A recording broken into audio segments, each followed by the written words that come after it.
ओम नमः शिवाय, ओम नमः शिवाय, ओम नमः शिवाय, ओम नमः शिवाय। सभी साधक मित्रों को, बंधुओं को जय श्री महाकाल। क्या आपके साथ कभी ऐसा हुआ है कि जब आप सुबह उठे तो आपको लगता है कि आप नींद में जब जागने से पहले आप नींद में किसी स्वप्न का, किसी स्रोत का या किसी मंत्र का जाप कर रहे थे, लेकिन जैसे ही आपकी आंख खुलती है आप उस मंत्र को, उस स्रोत को, जो भी आप पाठ कर रहे थे स्वप्न में, उसे उसी क्षण भूल जाते हैं। हुआ है कभी ऐसा? आप में से बहुत से जो साधक हैं उनके साथ अवश्य ही ऐसा हुआ होगा। लेकिन जब हम नींद से जाग जाते हैं, जागृत अवस्था में आते हैं, उसके बाद वो जो मंत्र और स्रोत है वो एकदम से ही विस्मृत हो जाता है, हमारे स्मृति पटल से गायब हो जाता है। हम चाहे कितना भी प्रयास करें लेकिन हमें याद ही नहीं आता है कि वो कौन सा मंत्र था, कौन सा स्रोत था जिसका हम पाठ कर रहे थे। अगर आपकी जो स्वप्न के समय आपकी अवस्था कुछ हद तक जागृत हो तो आपने ये भी महसूस किया होगा कि जो स्रोत या मंत्र हमें स्वप्न में मिलते हैं, स्वप्न में हम जिनका जाप करते हैं, वो इस तरह के मंत्र होते हैं जो हमने कभी कहीं पढ़े नहीं होते, जिनके विषय में कहीं सुना नहीं होता, जिनकी हमें कोई भी जानकारी ही नहीं होती है।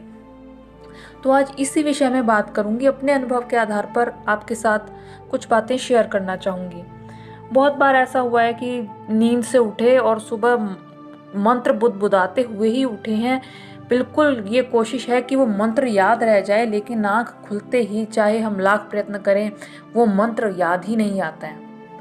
काफ़ी बार तो ऐसा भी हो चुका है कि कोई स्रोत, जैसे मैं स्वप्न में पढ़ रही थी, कोई मुझे बैठा स्रोत का पाठ करवा रहा है, लेकिन वो स्रोत ऐसा है जो मैंने कभी कहीं नहीं पढ़ा है। मुझे ये बात बिल्कुल स्मरण रहती है, वो स्रोत कहीं भी लिखा हुआ नहीं है, बिल्कुल ऐसा महसूस होता है, फील होता है। लेकिन जब हम जाग जाते हैं उसका एक शब्द भी याद नहीं रहता है। बस ये ध्यान रहता है कि हाँ, जो वो पढ़ा था, वो कोई पढ़ा रहा था, कोई पास में था, लेकिन वो जो हम पढ़ रहे थे वो किसी भी पुस्तक में हमने कहीं पढ़ा नहीं है।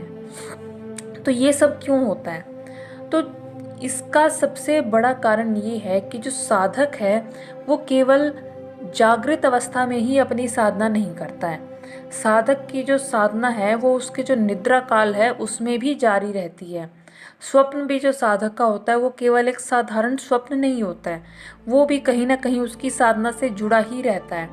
तो जब आप स्वप्न अवस्था में जाते हैं तो जो आपकी दिव्य गुरु शक्तियाँ होती हैं, दिव्य गुरु तत्व होते हैं, जो कि इस लौकिक जगत में स्थूल रूप से अब उपस्थित नहीं होते हैं, तो वो स्वप्न में सूक्ष्म रूप से उपस्थित होकर आपकी वो जो साधना के लिए जो उपयोगी मंत्र होते हैं उनका वो आपको जाप करवाते हैं। वो जो स्रोत जो आपको आगे बढ़ने में सहायता प्रदान करे, उस तरह के स्रोत का वो आपको पाठ करवाते हैं।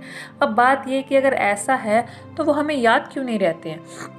तो वो जो स्रोत और मंत्र है उनका उद्देश्य है आपको आध्यात्मिक रूप से आगे बढ़ाना, लेकिन क्योंकि वो गुप्त स्रोत हैं, गूढ़ हैं, जिन्हें केवल गुरु शिष्य परंपरा में ही आगे दिया जाता है, इसलिए वो आपको याद नहीं रहते हैं ताकि आप वो किसी और को न बता सकें। उनका उद्देश्य आपको आगे बढ़ाने मात्र से होता है, इसलिए आप उनका जो पाठ है, उनका अध्ययन निद्रा अवस्था में करते जाते हैं अपने गुरुदेव के सानिध्य में, और जब आप जागृत अवस्था में आते हैं तो आप उन्हें भूल जाते हैं। तो जो कार्य है, वो जो स्रोत हैं वो अदृश्य रूप से अपना कार्य करते रहते हैं, आपके अंतरात्मा में, आपकी चेतना में एक परिवर्तन लाते रहते हैं, लेकिन उनका दुरुपयोग न हो, किसी तरीके से उनकी गूढ़ता बनी रहे, इसलिए जब आप जागृत अवस्था में आते हैं तो आप उन्हें भूल जाते हैं। तो ये जो बातें हैं मेरे स्वयं के अनुभव पर आधारित हैं। आज के वीडियो में केवल इतना ही। यदि वीडियो पसंद आता है तो वीडियो को लाइक कीजिए, शेयर कीजिए, चैनल को सब्सक्राइब कीजिए। जय श्री महाकाल।